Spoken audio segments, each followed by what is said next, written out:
ये प्रथम स्वभाव वाली इंद्रियां यत्न करते हुए बुद्धिमान पुरुष के मन को बलात् कर लेती हैं।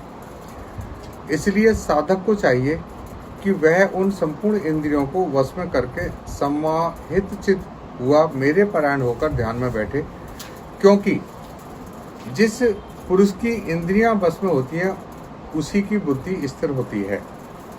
हमें विषय कहाँ से आते हैं? विषय मिलते हैं हमें इंद्रियों से।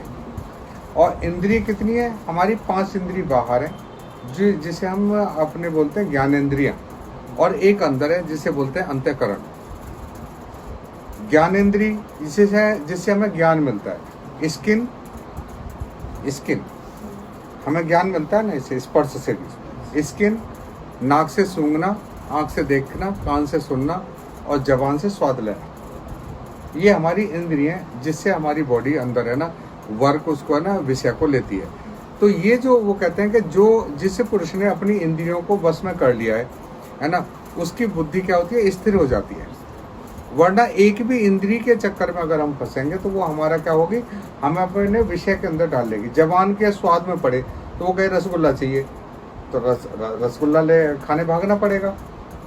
कान में अगर हमने आवाज़ है ना, किसी का गाना गुनगुना रहा है कोई, और इंद्रिय कान में आई अच्छी आवाज़, तो हमारे दिमाग वहाँ लग जाएगा।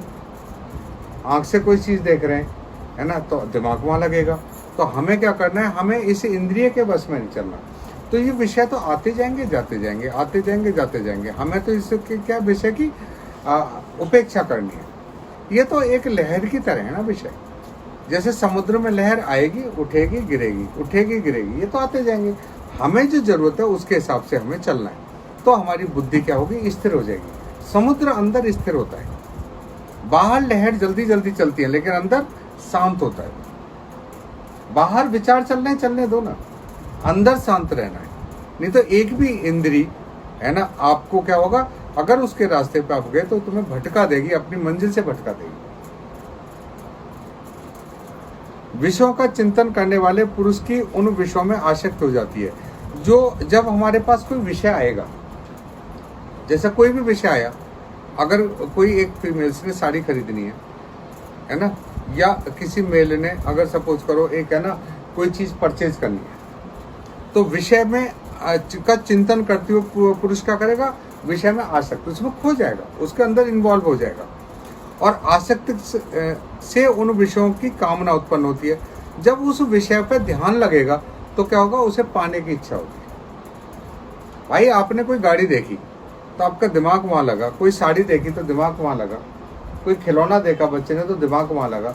फिर वो माँ से कहता, माँ देख ना, देख कितना अच्छा खिलौना है ना।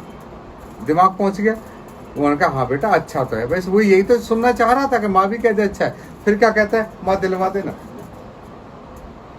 तो उसे पाने की कामना आने लगती है कि वो मुझे चाहिए, और आसक्त से उन विषयों की कामना उत्पन्न होती है। कामना में विघ्न पड़ने में क्या होता है? क्रोध उत्पन्न होता है।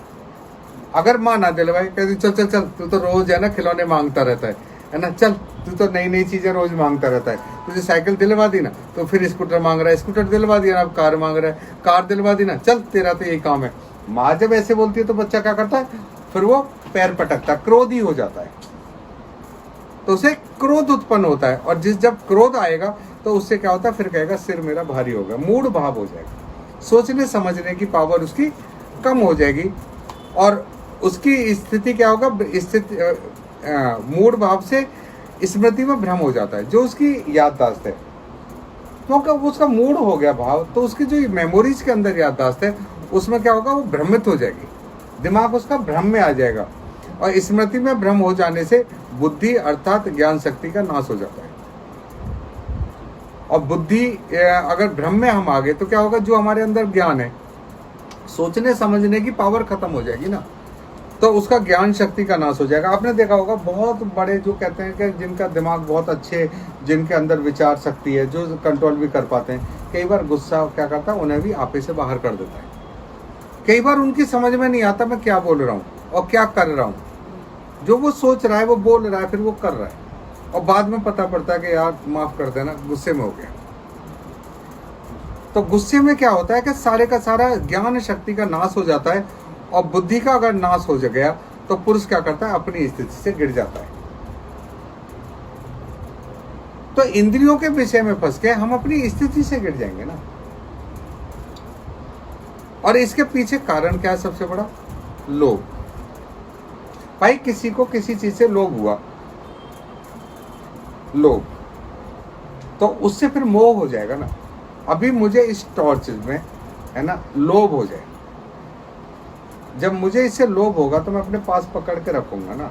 बंदर के बच्चे को है ना, अगर उसे लगेगा कि मुझे बुढ़ापे में ये काम करेगा मेरे लिए बच्चा, तो लोभ आएगा उसे।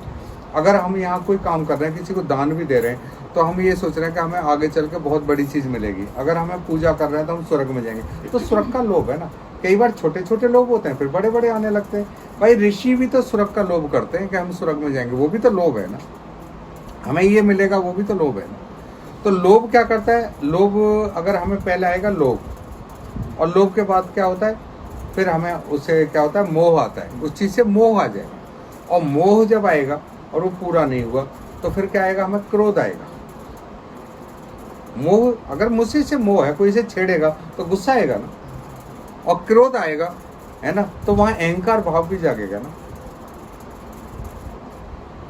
तो जब अहंकार भाव जागेगा तो वहां पे क्या होगा? फिर आपकी काम इच्छाएं बढ़ जाएंगी,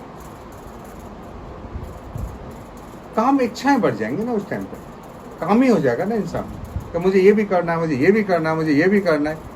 तो क्या होता है? मोह, लोभ। क्या? लोभ सबसे बड़ा नीचे रूट है। ऐसे ही उन्होंने कहा है कि इंद्रियों के विषय में जब लोभ आ जाए हमें, जब इंद्रियों के विषय में फंस जाए, तो ये हमारा नाश कर देती है इंद्रियां।